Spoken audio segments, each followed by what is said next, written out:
लाला भज गोविंद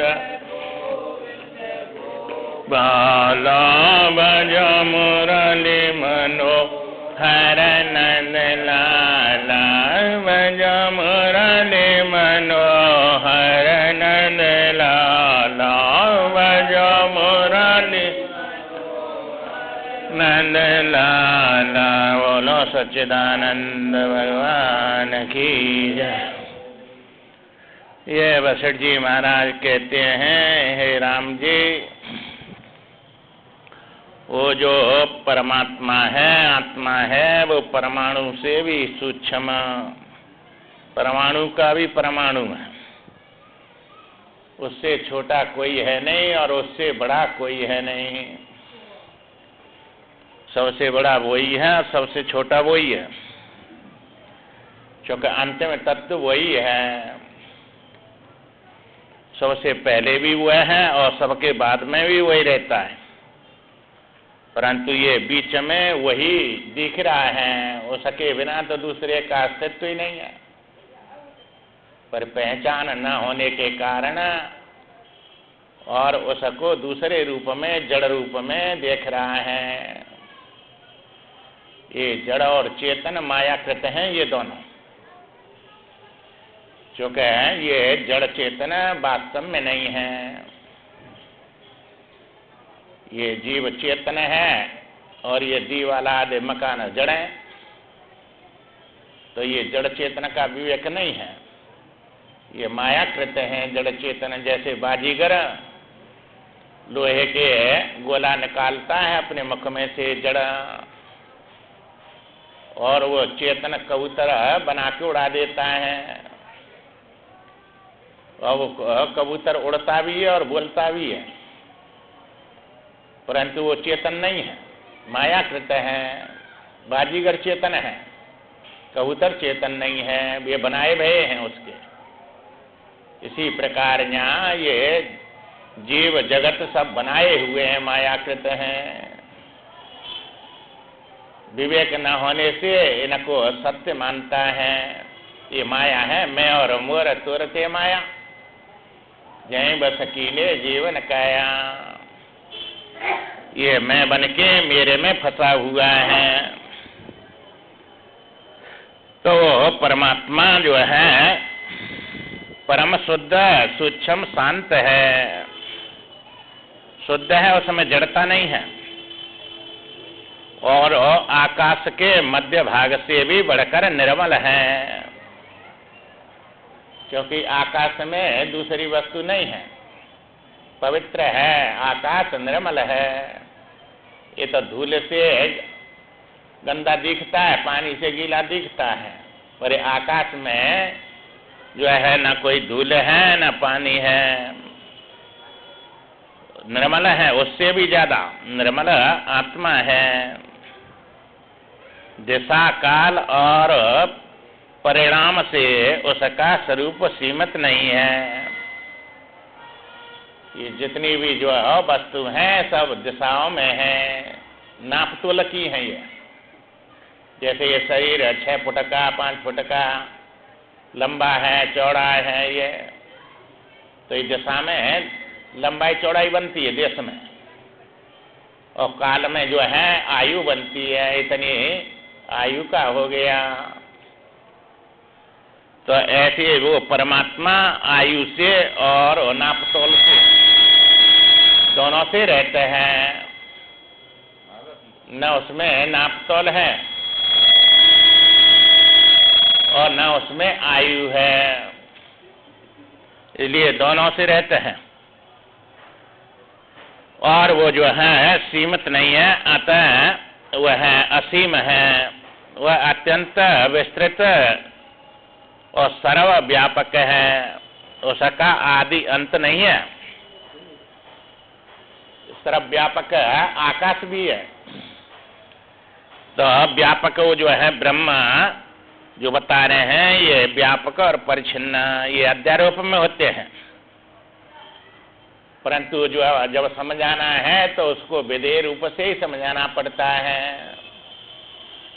शास्त्र 2 प्रकार से समझाता है उस तत्व को। विधि से और निषेध से। निषेध से माने वो व्यापक परिच्छिन्न नहीं, और विधि से वो सत है, चेतन है, आनंद है, व्यापक है, अखंड है, अविनाशी है, ये सब विधि है। तो ये जो है विधि अध्यारोप बोलते हैं इसको व्यवहार में। तो जब व्यापक बताएंगे तो मां ब्रह्म को बताते हैं, और यह व्यापक को और परिच्छिन्न को देखता है वो मां बताते हैं, तो मां आत्मा को बताते हैं। आत्मा स्वयं में होती है, और व्यापक जो है वो सब देश में होती है। व्यापकता देश को लेकर बनती है, और उसको देखने वाला जीव भी उपाधि को लेकर बनता है। तो वो चेतन यहाँ देखने वाला हो जाता है, सतमा दिखने वाला व्यापक बन जाता है। तो ये दोनों जो है व्यवहारिक हो जाते हैं, ये भक्ति में आता है। क्योंकि आपसे कहे ये संसार आपने बनाया है, सब सूर्य चांद पृथ्वी सब देवता लोक परलोक ब्रह्मा विष्णु महेश सब आपने बनाए। तो आपकी समझ में नहीं आएगी ये बात, हमने कहा बनाए जे। इसलिए उस ईश्वर का अध्यारोप किया जाता है कि भाई ईश्वर से सबकी उत्पत्ति हुई है। तो समझाने के लिए ईश्वर बनाया जाता है, उसको अध्यारोप कहते हैं। ईश्वर ने बनाया है ये बात आप मान लेंगे, और आपने ये सब बनाया है इस बात को नहीं मानेंगे। इसलिए जो है उसको व्यापक और सबका कारण बताया जाता है। वह स्वयं प्रकाश स्वरूप है, दूसरे किसी प्रकाश से प्रकाशित होने योग्य नहीं है। जैसे दीप ये है सूर्य भगवान है, किसी दीपक से नहीं देखे जाते हैं। दूसरे प्रकाशों से आप जो है वस्तु को यहाँ अंधेरे में देखते हैं, पर सूर्य को देखने के लिए दूसरे प्रकाश की जरूरत नहीं है।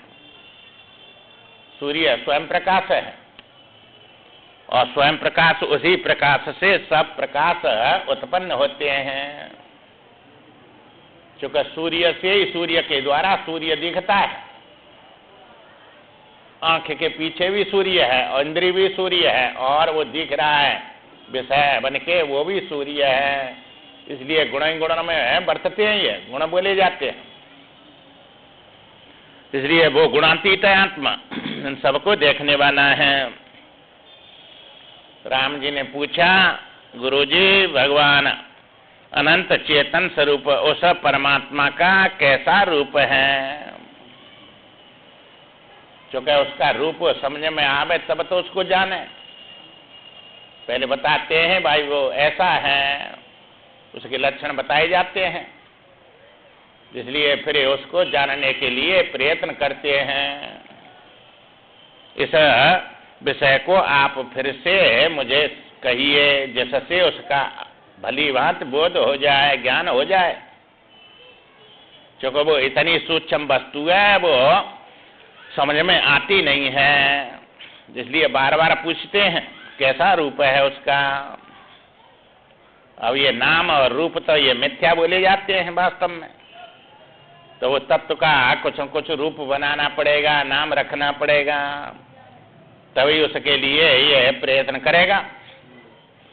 इसलिए उसका नाम और रूप बनाए जाते हैं। ये वशिष्ठ जी महाराज कहते हैं, हे रघुनंदन, महाप्रलय होने पर संपूर्ण कारणों का भी कारण परब्रह्म परमात्मा ही शेष रहता है, उसका वर्णन किया जाता है। सुनो, समाधि में निरोध के द्वारा जब मन की विषयों का क्षय हो जाता है, तब मन के अपने स्वरूप का नाश होने से जो अनिर्वचनीय स्वयं प्रकाश सदवस्तु अवशिष्ट रहता है, वही उसका रूप है। अनंत चिन्मय परमार्थ वस्तु का रूप है। अब ये योग में जब आप समाधि लगाते हैं तो चित्त की वृत्तियों को रोकते हैं और एक में लगाते हैं। तब जब मन के द्वारा उसके स्वरूप का जब वर्ण समाधि में ध्यान करते हैं तो निरोध करते हैं, चित्त की वृत्ति निरोध हो गई तो बस वही रहता है, फिर मन नहीं रहता है। चूंकि मन वृत्ति रूप होता है, मन की वृत्ति, बुद्धि की वृत्ति, ये वृत्तियां चलती हैं। चित्त की वृत्ति, चित्त वृत्ति निरोधा योगा, योगा में वृत्तियों का निरोध करना पड़ता है। पर वृत्तियों का निरोध हो गया, मन का, चित्त का, अंतःकरण का निरोध माने नहीं हुआ, नष्ट नहीं हुआ। जैसे जल की तरंग रुक गई, हवा नहीं है तो शांत जल हो गया, पर जल समाप्त नहीं होता। ऐसे ही तुम्हारे अंतःकरण की वृत्ति तुमने योग से निरोध कर दिया, पर अंतःकरण निरोध नहीं होता, इसलिए योग से कैवल्य मुक्ति प्राप्त नहीं होती है, क्रम मुक्ति होती है। और इसमें तो जो है कैवल्य मुक्ति में, ज्ञान में, और जो है इस अंतःकरण को ही समाप्त किया जाता है, इसका ही बात करना पड़ता है, तब आत्मा शेष रहता है। नहीं अंतःकरण रहेगा जब तक जीव ही रहता है, अंतःकरण से ही जीव बनता है। और ये अंतःकरण चारों अवस्थाओं में रहता है, ब्रह्म तक चलता है। जो ब्रह्म में वृत्ति नहीं है, अंतःकरण तो है, लीन हो गया, फिर निकलेगा उसमें से।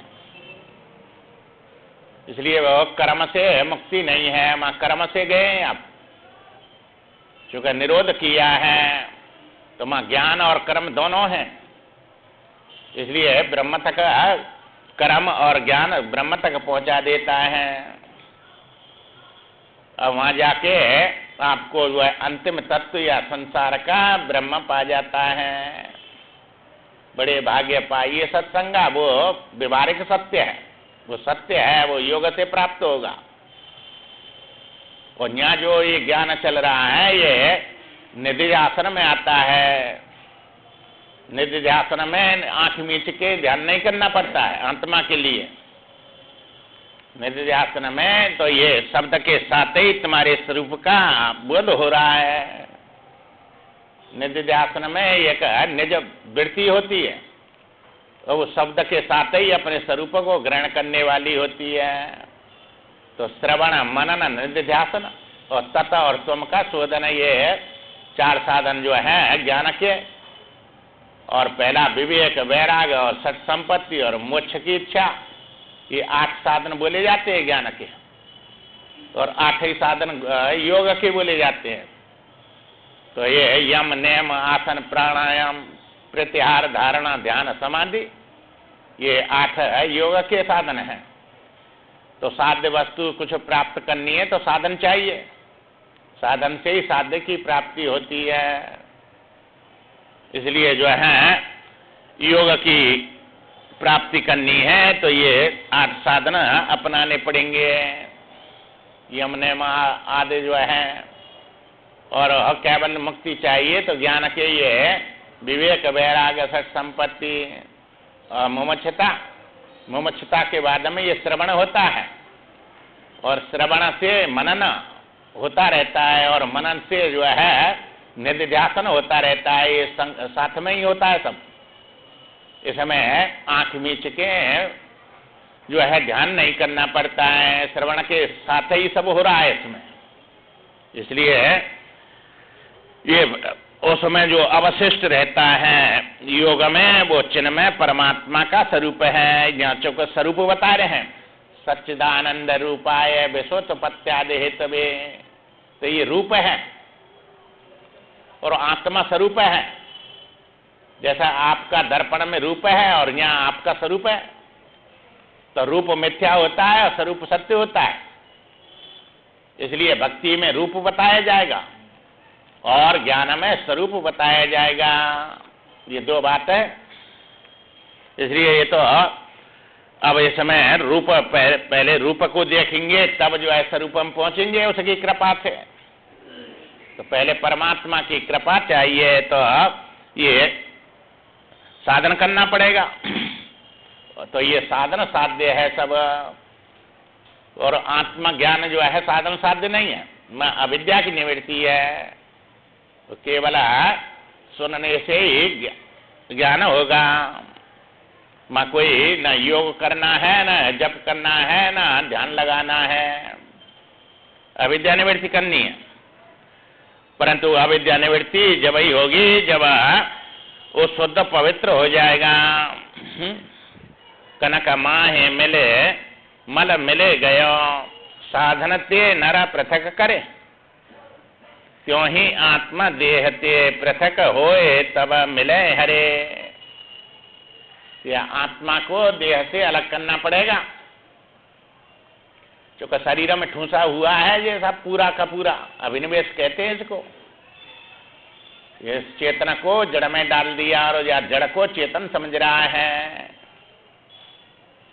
पैर के तले से चोटी तक सब पूरा का पूरा चेतन मालूम पड़ता है, क्योंकि इसमें डाल दिया उसको। इसलिए यहाँ कह रहे हैं कि जैसे कनक में सोने में और कचरा मिल जाता है, गंदा हो जाता है, तो उसको तपाना पड़ता है, अग्नि में डाल के उसको जो है मल को जलाते हैं। सोना नहीं जलता है, सोना तेज तत्व है, मल ही जलता है उसमें। इसलिए जो है मल जल जाएगा तपाने से और सोना शुद्ध रह जाएगा। इसी प्रकार जो है अब ये जीव साधन करेगा, इसमें मल आ गया, अज्ञान आ गया, और मला पाप जो है वे कर्म से समाप्त होंगे, तपस्या से समाप्त होंगे। तपना पड़ेगा, और तपने से जो है ये जीव नहीं मरता है, मला इसके पाप मरते हैं, क्योंकि जीव अविनाशी है, उसको तो कोई मार नहीं सकता है। इसलिए जो है ये पाप जल जाते हैं तो साधनते नर पृथक करे। तो जब इसका अंधकार अज्ञान समाप्त हो जाएगा तो ये शरीर से आत्मा अलग दिखने लग जाएगा, अलग दिखने लग जाएगा। ये मैं हूं, यह मैं नहीं हूं, मैं हूं। फिर अब मैं को यह में डाल के देखता है तो यह बना हुआ है, यही आत्मा देहते।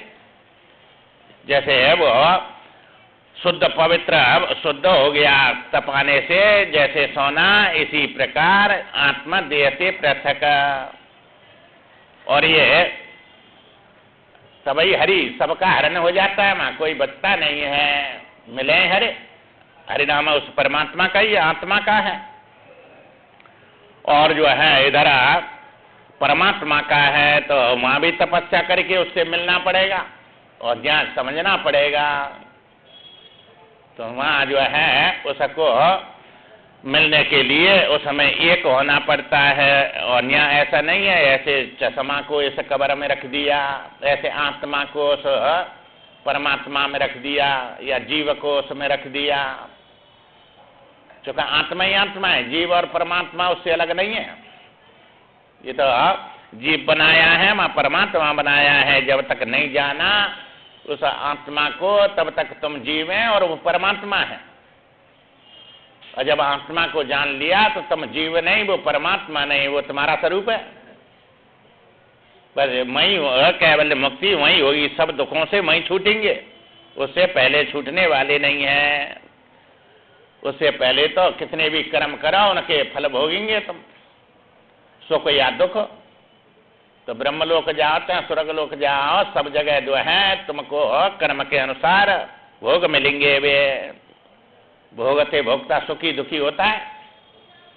इसलिए ये कर्म से सुख दुख मिलते हैं। कर्म दो ही होते हैं, पाप और पुण्य। तो पाप दुख देता है, पुण्य सुख देता है। दो ही कर्म, दो ही फल हैं। इसलिए इससे मुक्ति कभी होती नहीं है, क्योंकि कर्म सब अनित्य हैं, और अनित्य कर्म से अनित्य ही फल मिलता है, नित्य फल नहीं मिलता है। ये जो है स्वर्ग हो चाहे ब्रह्म भुवनान लोका, ये ब्रह्मलोक तक सब अगमा पाइनो अनित्य में। ये सब छीणे पुण्य मृतलोक विसंति, ये सब पुण्य छीण होने पर मृतलोक में फिर कर्म करने आता है जीव। कर्म करके उन लोकों को प्राप्त होता है, और कर्म क्षीण हो जाते हैं, समाप्त हो जाते हैं, फिर इस लोक में आ जाता है। फिर कर्म करो और फिर वहां जाओ, फिर उन्हें भोग के फिर यहाँ आओ, तो ये चक्कर छूटता नहीं है। इसलिए जो है पवित्र होने के लिए और उस परमात्मा को जानने के लिए यह संसार असार स्वप्नवत सत्य लखावे। ये असार है, इसमें सार नहीं है, और सत्य दिखता है। जैसे दर्पण में तुम्हारा मुख दिख रहा है, सार नहीं है वहां में एक कण भी जो है वो आप जो है रक्तदान करना चाहे उसमें से, तो ये कण भी नहीं निकलेगा रक्त का, क्योंकि उसमें है ही नहीं। इसलिए जो है जैसे वो असार है, रस वाला तो यहाँ है, वहां थोड़ा ही है। इसलिए संसार असार है, इससे प्यास जाए ना भूख जाए। सार होता तो भूख प्यास मिटा देता, तो न इससे कभी तुमको सुख मिले। सुख होता तो सुख मिलता, दुख ही है इसमें। दुखालय शाश्वतम विचारे की कहा है भगवान ने। दुखालय है, अशाश्वत है, क्षण क्षण में अगमा पाई नो अनित्यम, अनित्य है, एक एक क्षण में है, समाप्त हो रहा है।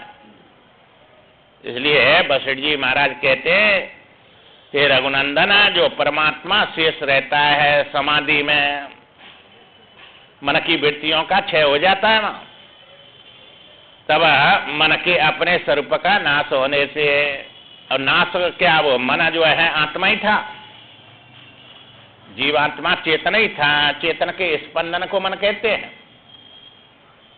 जैसे है निज सुख बिना मन होए के थीरा, तो निज सुख में नहीं पहुंचेगा जब तक मन स्थिर नहीं होगा। तो ये जो है निज सुख, इसका आत्मा है, परमात्मा है, उसी से सब कुछ बना है। परमात्मा में निज सुख में पहुंचाओ या फिर आत्मा में पहुंचाओ। आत्मा का स्पंदन माने उसमें जो गति है, संकल्प उठेगा तुम्हारा, क्योंकि संकल्प चेतन में से ही उठेगा। जैसे जल में से तरंग उठती है, ऐसे स्फुरण जो होगा वो चेतन में से होगा। अंत में चेतन ही है, अंतिम तत्व, और उसी में से सबकी उत्पत्ति है। इसलिए जो है जैसे अगरबत्ती जलाते हैं तो उसमें जो हिलाते हैं तो चक्र वक्र बनते हैं उसमें से, और चक्र वक्र जो है वे उसमें है नहीं। स्थिर हो गया तो वो जो है प्रकाश है और चल रहा है गति वाला, तो वही चक्र वक्र है। तो चक्र वक्र जो है कोई तत्व नहीं है, तो प्रकाश ही हिलने से चक्र वक्र के रूप में दिख रहा है। इसी प्रकार तुम्हारा जो आत्मा चेतन है वो यह मन के रूप में दिख रहा है। मन के रूप में वही दिखता है। मन बन के तो ये निज सुख है इसका अपना आत्मा, चूंकि आनंद स्वरूप वही है, और उससे अलग होके ये संसार में से सुख ढूंढता है। संसार में सुख है नहीं, दुख में सुख कहाँ है? दुख में तो दुख ही निकलेगा, सुख कहां से निकलेगा? सुख में ही सुख है। आनंद स्वरूप आत्मा ही है, उसी में सुख है। इसलिए जो है आत्मज्ञान गुरु कृपा बिना नर कबहु न पावे। आत्मज्ञान गुरु के बिना होगा नहीं। अपने आप जो पढ़े लिख के ज्ञानी बन जाते हैं वो बिना गुरु के वो तो जो है अज्ञानी ही माने जाते हैं, क्योंकि उस तत्व को अपने से अलग समझते हैं। ब्रह्म को समझा कारण को तो कार्य बना रहता है। ब्रह्म में संसार दिखता है, देखने वाला दुखी सुखी होता रहता है। तो ब्रह्म में भी जो है अपनी चित्त की वृत्ति का जो है जब तक निरोध करके और योग प्राप्त नहीं करेगा तब तक उसकी प्राप्ति नहीं होती है। तो उसके लिए भी साधना करनी पड़ती है। ये जब तक जीव बना हुआ है उसमें लय नहीं होगा तब तक जो है इसको क्रम मुक्ति भी नहीं मिलेगी। सद्यो मुक्ति तो ज्ञान से मिलती है और क्रम मुक्ति योग से मिलती है। इसलिए उसके लिए इसको साधना करनी पड़ेगी।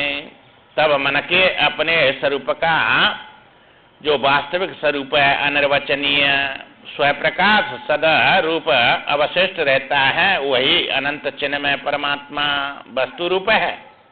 ये रूप पूछा तो ये वस्तु बता दिया वशिष्ठ जी महाराज ने।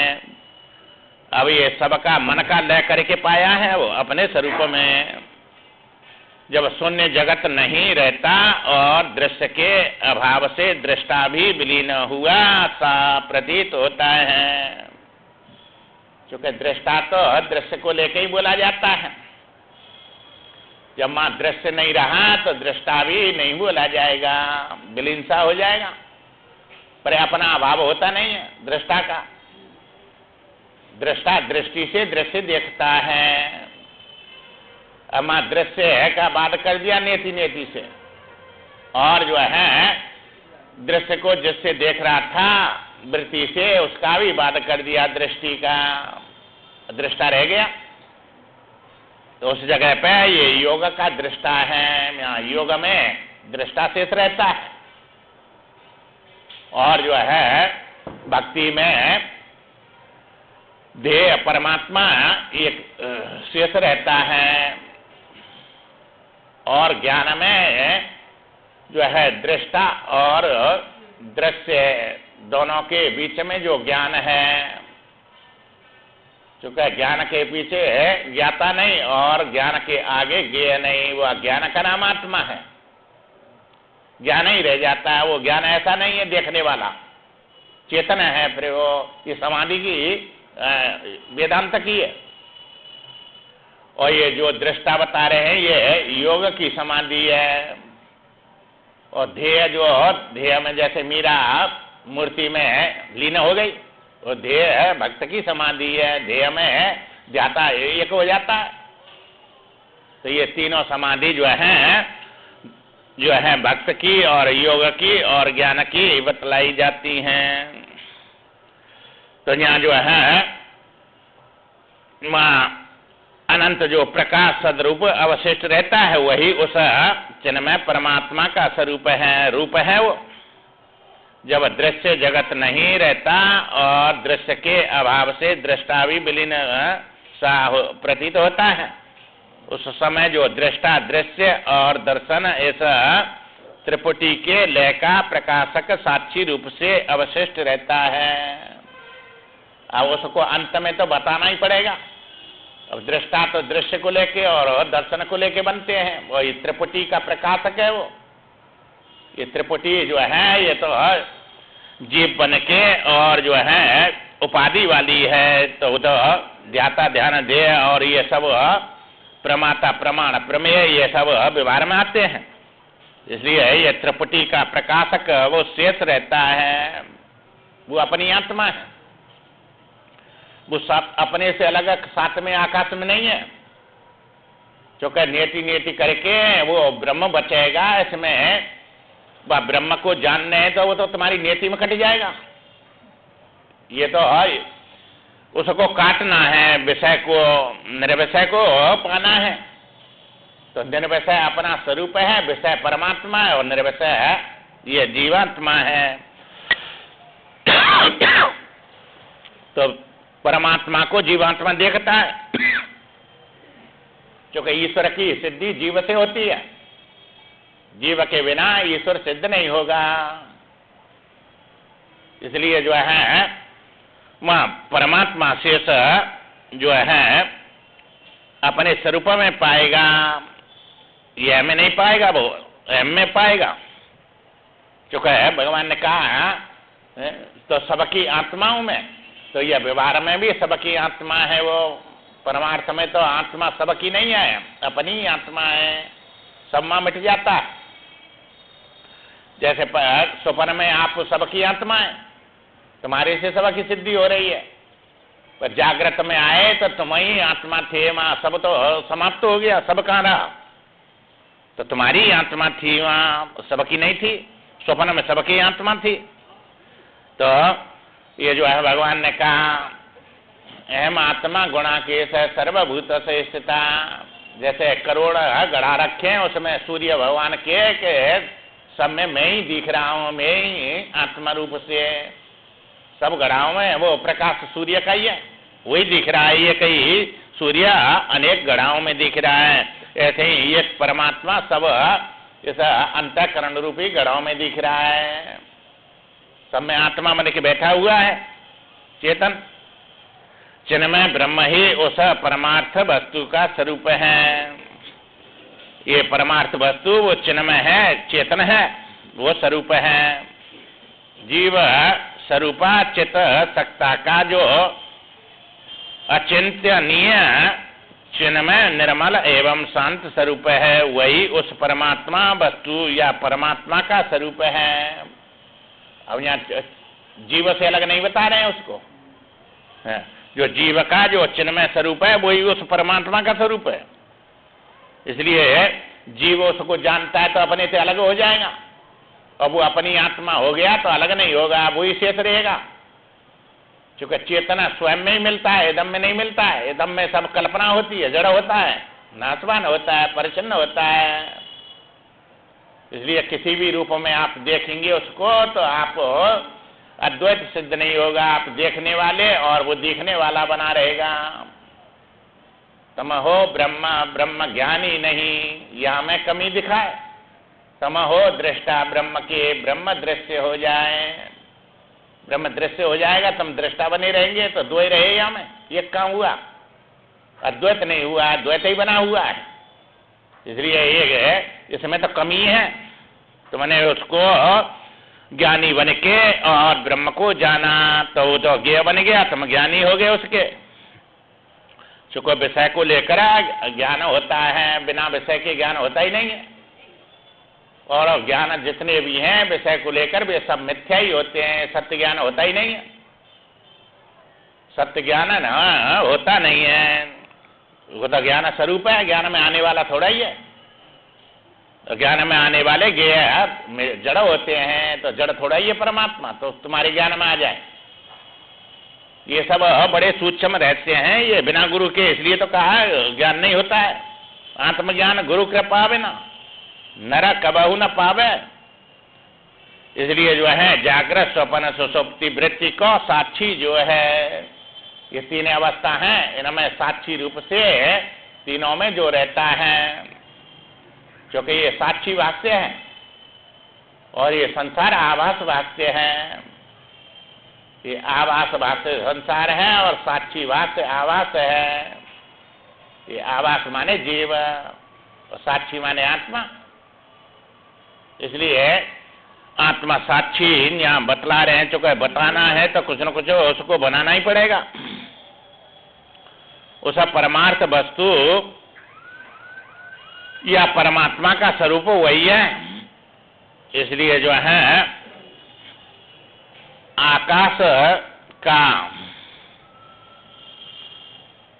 जो रहस्य व्यापकत्व है, शिला का जो तात्विक रूप घनत्व है, शिला ठोस होती है, पत्थर की शिला घनत्व है उसमें, और आकाश में जो है व्यापकता है, तथा वायु का जो गूढ़ रूप अंतर्बाह्य वो सर्वत्र है, परिपूर्ण होना है। वही उस चेतना अभिन्न दृश्य रहित चेतना आकाश स्वरूप परमात्मा का स्वरूप है। ये जो है वो बता रहे हैं अंतर बाहर परिपूर्ण होना, जैसे वायु का स्वरूप है उसी वही उस चेतना भिन्न दृश्य रहित। अब अपने चेतन से अभिन्न है वो जो है, चेतन तो अपने पास आत्मा ही है और उससे भिन्न नहीं है।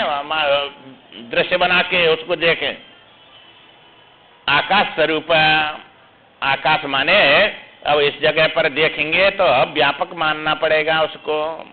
व्यापक ब्रह्म होता है, व्यापकता को ब्रह्म कहते हैं। इसलिए वो आकाश स्वरूप परमात्मा का स्वरूप है।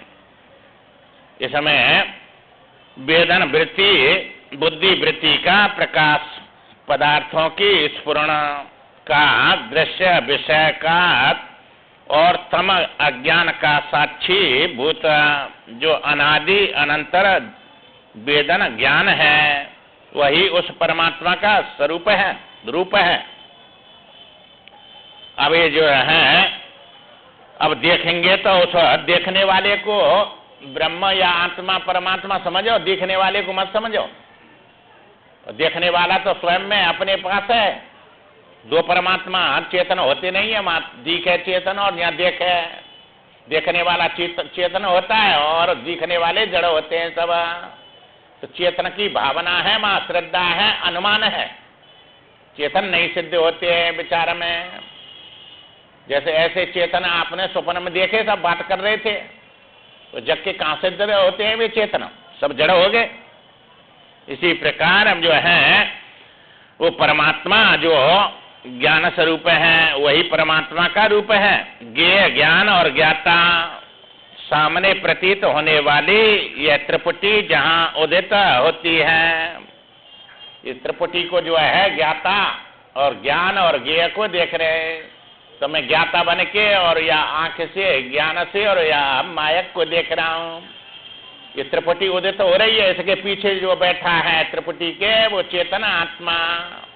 उसके बिना ये त्रिपुटी काम नहीं करेगी और या त्रिपुटी के बिना रहेगा वो। इसलिए अपना अभाव हो नहीं सकता।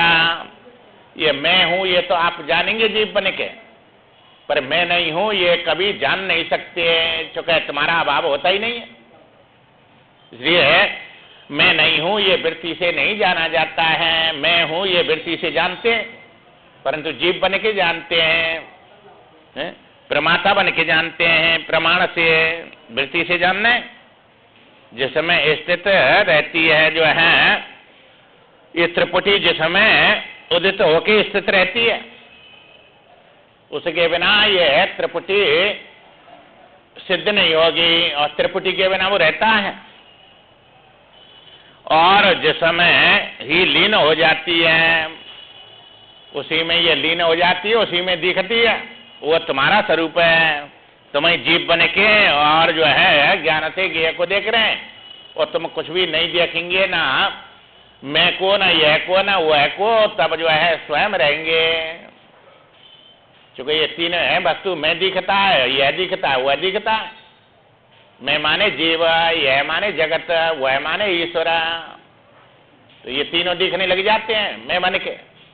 अब यह त्रिपुटी के पीछे जो चेतन है वही तुम्हारा जो है स्वरूप है, लीन हो जाते हैं ये उसमें। वही उस परमात्मा का परम दुर्लभ रूप है, वो वास्तविक रूप है उसका। इसलिए जो है सतचित आनंद रूप ब्रह्म पद आत्मा सो है। वही सत है, वही चेतन है, वही आनंद है, अब वो स्वरूप है। और इसमें ये जो संसार का कारण बनाना पड़ता है, तो वो रूप आ जाता है। सच्चिदानंद रूपाय कहाँ है? स्वरूपाय नहीं कहा, रूपाय है। जन्म मरण चक्कर छूटे, कर्म बीज जाते न से। उसको जानकर तुम्हारा जो है ये कर्म बीज सब जल जाता है। क्योंकि कर्म ही जन्म देता है, कर्म ही मृत्यु देता है। कर्म से जन्म होगा, कर्म से मृत्यु होगी, कर्म से दुख सुख होंगे, ये सब कर्म से ही होते हैं। इसलिए ये कर्म का बीज उससे जल जाता है, जन्म मरण के चक्कर छूट जाते हैं।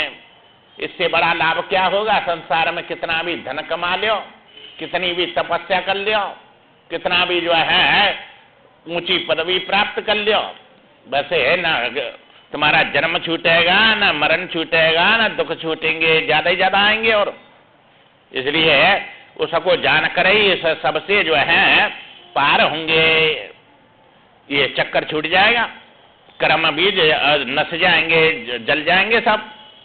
करे योग साधन सतत दिव्य ज्ञान ही में बस है। जब ये साधना करते हैं सतत, ये नहीं कि एक दो दिन साल 2 साल करके छोड़ दो, पूरे जीवन करनी है। कंटाल जाता है, कुछ लाभ दिखता नहीं है, वो लाभ जमा हो रहा है वो इसको दिखता नहीं है। तो ये प्रत्यक्ष ही दिखता है, इसको परोक्ष दिखता नहीं है। तो ये परोक्ष ये शास्त्र बतला रहे हैं, ये सब श्रद्धा होगी तब तो ये करेगा, नहीं करता नहीं है, छोड़ देता है। इसलिए जो है साधन सतत करे, दिव्य ज्ञान ये में बसे। और जो है आत्म अनुभव हेतु तो उपाय असंख्य जगत में। आत्मा ज्ञान के लिए असंख्य उपाय बतलाए और वे उपाय सब शुद्ध पवित्र करते हैं। चूंकि पर्दा पड़ा है ये जीव के और जो है आत्मा के बीच में अज्ञान है, तो ये अज्ञान पीछे को आत्मा को नहीं देखने देता है, आगे संसार दिखाता है। अब ये अंतर्मुख हो और पीछे को अज्ञान इसका मिटे तब तो वो आत्मा को जाने। तो ये जीव की दृष्टि पर जो है आवरण होता है। जैसे बाजीगर जो है देखने वालों को मोहित करता है, बाजीगर के आश्रय माया रहती है और वो देखने वाले को आवृत कर देती है और कुछ का कुछ दिखाती है। ऐसे आत्मा के आश्रय है ये अविद्या और जीव को मोहित करके कुछ का कुछ दिखा रही है। इसलिए ये जब तक ये बीच में जो आवरण है अज्ञान है वो नहीं हटेगा तब तक वो आत्मा का ज्ञान नहीं होगा। उसके लिए असंख्य उपाय बताए। तो ये सब अज्ञान निवृत्त करने के लिए या तुम्हारा ये एक शब्द से अज्ञान निवृत्त हो रहा है, इसलिए ये उपाय है। गुरु श्रवण मन भक्ति निरंतर संत चरण में। गुरु से श्रवण करे और मेरी भक्ति करे निरंतर और चित्त संत चरणों में दे अपना। चूंकि जब उनके पास बैठेगा तब तो उनके द्वारा ही ये बात समझ में आएंगी, वैसे आएंगी नहीं। तो गुरु के द्वारा श्रवण करे और मेरी भक्ति करे। चूंकि भक्ति बिना तो पवित्र शुद्ध होगा ही नहीं। तो भगवान ने कृपा करके ये मन शरीर दिया है, तो इसको प्राप्त करके जब भोजन दे रहा है तो भजन करना पड़ेगा उसके लिए। बिना भजन के भोजन मिलेगा नहीं। और जो है भोजन करेगा जब साधना करेगा। इसलिए भगवान की भक्ति करे निरंतर और संतों के पास बैठकर उस ज्ञान को प्राप्त करे, उस परमात्मा को जाने। चूंकि पहले जानेंगे उसको, जाने बिना होए न प्रतीति। जानेंगे जब प्रतीति होगी उसकी, और जाने बिना होए न प्रतीति, बिना प्रतीत होए नहीं प्रीति। जब जानेंगे उसको कैसा गुण है कैसा ऐश्वर्य है उसका। राम कृपावन सुन खगराई, जानी न जाए राम प्रभुताई। भगवान की कृपा के बिना राम की प्रभावताई को नहीं जानता है, नहीं जानता इसलिए भजन नहीं करता है। जब जानेगा तो भजन करेगा, प्रभुताई नहीं जानता है। उमा राम स्वभाव जिन जाना, ताए भजन तज भावनाना। जब उनके स्वभाव को समझ लेता है तो उस भजन को छोड़कर और कोई वस्तु उसको भावेगी नहीं, अच्छी नहीं लगेगी। इसलिए जो है उसका स्वभाव नहीं जानता है। ये संसार का स्वभाव जानता है, पैसा का, इसलिए दौड़ता है। घर मकान का स्वभाव जानता है, इसलिए उसके लिए प्रयत्न करता है रात दिन। पत्नी का पुत्र का स्वभाव जानता है, इसलिए उनका भजन होता है। राम का स्वभाव नहीं जानता, इसलिए भजन नहीं होता है। जब स्वभाव जान लेगा तो सब फीके हो जाएंगे। क्योंकि वही रस स्वरूप आनंद स्वरूप है, दूसरे सब दुख ही दुख है। जब आनंद मिल गया तो दुख के लिए काय को भजन करेगा, उस आनंद का ही भजन करेगा। इसलिए जो है गुरु सेवान जिन करी करो जिन सब जग माही। जिन्होंने गुरु का सेवन किया उन्होंने सब कुछ कर लिया। गुरु माने ज्ञान, तो ज्ञान से ही, ज्ञान की बड़ी कीमत है। ज्ञान वाला इंजीनियर 1000 रुपया कमाता है बुद्धि से, और कर्म करने वाला जो है मजदूर 100-200 रुपया लाता है। तो कर्म से ज्यादा ज्ञान की कीमत व्यवहार में इतनी है, तो परमार्थ में कितनी कीमत होगी। इसलिए गुरु के पास में जाकर जो है उन्होंने सब कुछ कर लिया, गुरु का सेवन किया है। अब गुरु का सेवन करेंगे तो गुरु हो जाएंगे। गुरु सेवन नहीं करो करो तिन्होंने कछु नहीं, ये मनुष्य शरीर धारण करके गुरु का सेवन नहीं किया तो उन्होंने वह जन्म लेके कुछ भी नहीं किया। जो कर रहा है उसको तो पशु पक्षी सभी कर रहे हैं, इसलिए उसके लिए मनुष्य शरीर नहीं मिला था। ये जो है उस तत्व को जानने के लिए, ज्ञान के लिए मिला था या भक्ति के लिए। और गुरु भी, भक्ति भी गुरु ही सिखाएंगे और ज्ञान भी गुरु ही देंगे। गुरु मूरत अति मधुरा, ज्ञान की ज्योति जगावे। गुरु साक्षात परब्रह्म, हर मास के शरीर को गुरु नहीं कहते हैं, ज्ञान का नाम गुरु होता है। और जहाँ से गुरु ज्ञान मिले वही गुरु है।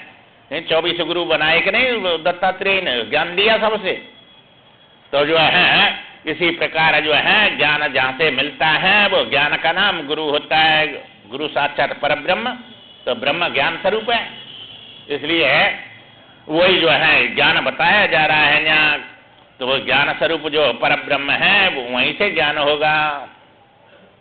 गुरु मूरत अति मधुर, अधुर मधुर है और बड़ी भारी शीतल और जो है ज्ञान स्वरूप है, ज्ञान की ज्योति जगा देती है। गुरु अनुकंपा करें ही को तम न सिजावे। जब गुरु कृपा करते हैं तो हृदय का सब तमन अज्ञान नष्ट हो जाता है। गुरु की कृपा और शिष्य की श्रद्धा, ये दोनों जब एक होती हैं तभी जो है इसी का नाम होता है, वो जो है गुरु का जो कृपा और शिष्य की श्रद्धा, इसी का नाम बतलाया। वो जो है क्या बोलते हैं